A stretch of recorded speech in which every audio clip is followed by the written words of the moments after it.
अगली खबर ओमकारेश्वर से, जहां पर उत्तराखंड की त्रैयुगी नारायण में ही भगवान शंकर और पार्वती की विवाह स्थल में ओमकारेश्वर की ललित दुबे परिवार के पुत्र आयुष और नर्मदापुर में ही राजेंद्र शुक्ला जी की पुत्री यशिका ने शादी रचा दी है। इस धार्मिक स्थल का महत्व भगवान विष्णु के मंदिर के साथ जुड़ा हुआ है, जो त्रेता युग में स्थापित है। यह स्थान मकर संक्रांति के मौके पर हर साल शादियों का आयोजन होता है। त्रैयुगी नारायण के तीर्थ पुरोहित नरेंद्र भट्ट के अनुसार यह मंदिर कई वर्षों पुराना है। यहाँ भगवान विष्णु के आशीर्वाद से श्रद्धालु विवाह करते हैं। भगवान के कुंड और अग्नि प्रज्वलित करने की प्रक्रिया बेहद खास है, क्योंकि यहाँ पर श्रद्धालु के जीवन में सुख और समृद्धि लाती है। देश विदेश से ही श्रद्धालु यहाँ पर आकर विवाह करते हैं और भगवान का आशीर्वाद प्राप्त करते हैं।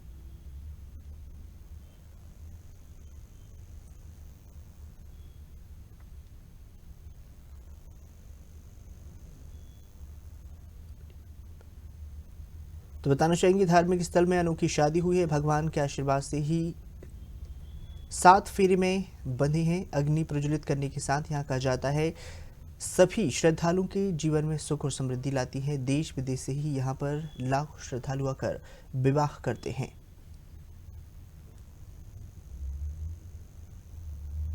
यहाँ पे जो है भगवान नारायण का ये मंदिर है और 3 युगों से त्रेता युग का ये मंदिर है। 3 युग पुराना। त्रेता युग में भगवान मर्यादा पुरुषोत्तम भगवान राम ने जन्म लिया और द्वापर युग में भगवान कृष्ण ने जन्म लिया। तो ये बद्री केदार एक बात के हैं और ये एक युग पहले का मंदिर है। तो मकर संक्रांति से लेकर के जब यहाँ पे शादी की मुहूर्त या शादी के शुभ दिन होते हैं तो पर डे यहाँ पे 15 से ऊपर शादियाँ होती हैं, कभी कभी 20-22 शादियाँ भी होती हैं। तो उस हिसाब से यहाँ पे मंडप वगैरह बनाए जाते हैं। शादी वाले जोड़ों को यहाँ पे सुख संपत्ति और ऐश्वर्य का प्रतीक माना जाता है। भगवान नारायण का ये आशीर्वाद रहता है, यहाँ पे दाम्पत्य जो सुख समृद्धि रहती है। तो यह है 3 युग का मंदिर। तो आपने सुना होगा त्रेता युग में यहीं पे भगवान विष्णु को साक्षी करके राजा हिमांचल ने अपनी पुत्री पार्वती का कन्यादान किया था। आपको ज्ञात होगा जो पहले दक्ष की पुत्री हरिद्वार कनखल में सती हो गई थी। सती होने का कारण था राजा दक्ष ने एक बहुत बड़े विशाल यज्ञ का आयोजन किया। तो आयोजन में सारे देवी देवता ऋषि मुनि संतगण सबको बुलाया, लेकिन बेटी और दामाद को नहीं बुलाया।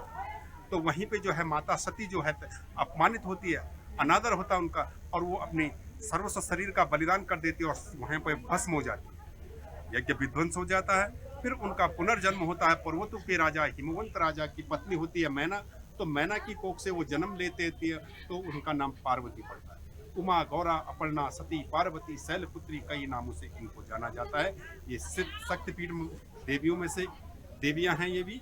तो यहाँ पे जो लोग आते हैं, यहाँ के कपाट हमेशा खुला रहता है, यहाँ पे कभी बंद नहीं होता है। तो आज भी उसी हिंदू धर्म को कायम रखते हुए दूर दराज से लोग आते हैं, देश विदेश से, और इस मंडप में अपनी शादी संपन्न करा करके भगवान से आशीर्वाद ले जाते हैं।